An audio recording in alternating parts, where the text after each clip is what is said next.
ಸಂವಿಧಾನ ಜಾಗೃತಿ ಜಾಥಾ ಪ್ರಯುಕ್ತ ನಮ್ಮ ಸಂವಿಧಾನ ಪೀಠಿಕೆಯ ಕುರಿತು ಕೆಲವು ವಿಚಾರಗಳನ್ನು ತಮ್ಮೊಂದಿಗೆ ಹಂಚಿಕೊಳ್ಳುತ್ತೇವೆ. ಸಂವಿಧಾನ ಎಂದರೆ ನೀತಿ ನಿಯಮಗಳ ಚೌಕಟ್ಟು. ನಮ್ಮ ಸಂವಿಧಾನ ಪೀಠಿಕೆಯು ನಮ್ಮ ಸಂವಿಧಾನಕ್ಕೆ ಗುರುತಿನ ಚೀಟಿ ಇದ್ದಂತೆ. ನಮ್ಮ ಸಂವಿಧಾನ ಪೀಠಿಕೆಯನ್ನು ನಾನೀಗ ಹೇಳ ಬಯಸುತ್ತೇನೆ.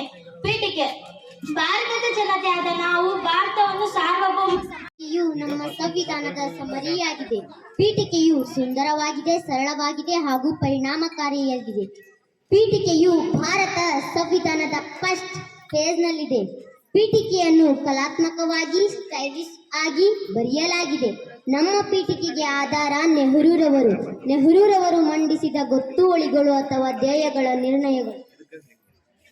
ಪೀಠಿಕೆಯಲ್ಲಿನ ಭಾರತದ ಜನತೆ ಎಂದರೆ ನಾವೆಲ್ಲರೂ ಎಂದರ್ಥ. ಈ ದೇಶಕ್ಕೆ ನಾವೇ ಸುಪ್ರೀಂ.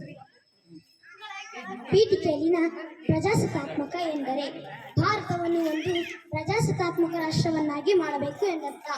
ಜನರಿಂದ ಸರ್ಕಾರ ರಚನೆ ಆಗಬೇಕು. ಹಿಂಸೆ ಇದ್ದರೆ ಅದು ಪ್ರಜಾಪ್ರಭುತ್ವವಲ್ಲ. ಚರ್ಚೆ ಸಂಧಾನದ ಮೂಲಕ ಸಮಸ್ಯೆಯನ್ನು ಬಗೆಹರಿಸಿಕೊಳ್ಳುವುದೇ ಪ್ರಜಾಪ್ರಭುತ್ವ. ಪೀಠಿಕೆಯಲ್ಲಿನ ಸಾರ್ವಭೌಮ ಎಂದರೆ ಸಂವಿಧಾನಕ್ಕಿಂತ ಮಿಗಿಲು ಯಾವುದೂ ಇಲ್ಲ. ನಾನು ಅಲ್ಲ, ನೀವು ಅಲ್ಲ, CM PM ಅವರೂ ಅಲ್ಲ, ಸ್ವಾಮಿಗಳೂ ಅಲ್ಲ, ಹೀರೋಗಳೂ ಅಲ್ಲ, ಮಾಧ್ಯಮಗಳೂ ಅಲ್ಲ. ಪೀಠಿಕೆಯಲ್ಲಿನ ಸಮಾಜವಾದಿ ಎಂದರೆ ಶೇರ್ ಆ್ಯಂಡ್ ಕೇರ್ ಎಂದರ್ಥ. ಶ್ರೀಮಂತ ಮತ್ತು ಬಡವರ ಅಂತರವನ್ನು ಕಡಿಮೆ ಮಾಡುವುದು ಎಂದರ್ಥ. ದೇಶದ ಸಂಪತ್ತನ್ನು ನ್ಯಾಯಸಮ್ಮತವಾಗಿ ಹಂಚುವುದು. ಪೀಠಿಕೆಯಲ್ಲಿನ ಧರ್ಮ ನಿರಪೇಕ್ಷ ಎಂದರೆ ರಾಜಕೀಯದಲ್ಲಿ ಧರ್ಮ ಬೆರೆಸಬಾರದು ಎಂದರ್ಥ. ಎಲ್ಲ ಧರ್ಮಗಳ ಸಮಾನ ರಕ್ಷಣೆ ಸರ್ಕಾರದ ಕರ್ತವ್ಯ ಎಂದರ್ಥ.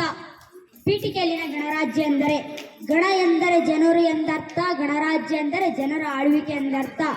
ಸರ್ಕಾರದ ಅಧಿಪತಿ ಚುನಾವಣೆ ಮೂಲಕ ಆಯ್ಕೆಯಾದರೆ ಅದುವೇ ಗಣರಾಜ್ಯ ಎಂದರ್ಥ. ಪೀಠಿಕೆಯಲ್ಲಿನ ಸಮಾನತೆ ಎಲ್ಲರನ್ನೂ ಸಮಗೌರವದಿಂದ ನೋಡಬೇಕು ಎಂದರ್ಥ. ಅರಮನೆಯಲ್ಲಿದ್ದವನು ನಮ್ಮ ದೇಶದ ನಾಗರಿಕ, ಜೋಪಡಿಯಲ್ಲಿದ್ದವನು ನಮ್ಮ ದೇಶದ ನಾಗರಿಕ. ಪೀಠಿಕೆಯಲ್ಲಿನ ನ್ಯಾಯ ಎಂದರೆ ನೀನು ಯಾವುದನ್ನು ಪಡೆಯಲು ಅರುನೋ ಅದು ನಿನಗೆ ಸಿಕ್ಕರೆ ಸಾಕು, ಅದುವೇ ನ್ಯಾಯ. ಶೋಷಣೆ ಮುಕ್ತ ಸಮಾಜ ಕಟ್ಟುವುದೇ ನ್ಯಾಯ. ಹೀಗೆ ನಮ್ಮ ಸಂವಿಧಾನದ ಪೀಠಿಕೆಯನ್ನು ಅರ್ಥೈಸಿಕೊಂಡರೆ ಸಾಕು, ಇಡೀ ಸಂವಿಧಾನದಲ್ಲಿ ಏನಿದೆ ಎಂಬುದನ್ನು ತಿಳಿಯುತ್ತೇವೆ.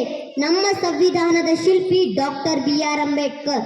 ಡಾಕ್ಟರ್ BR ಅಂಬೇಡ್ಕರ್ ಅವರಿಗೆ ನನ್ನದೊಂದು ದೊಡ್ಡ ಸಲಾಂ ಹೇಳುತ್ತಾ ಈ ವಿಚಾರಧಾರೆಗಳಿಗೆ ಪೂರ್ಣ ವಿರಾಮ ಇಡುತ್ತೇವೆ.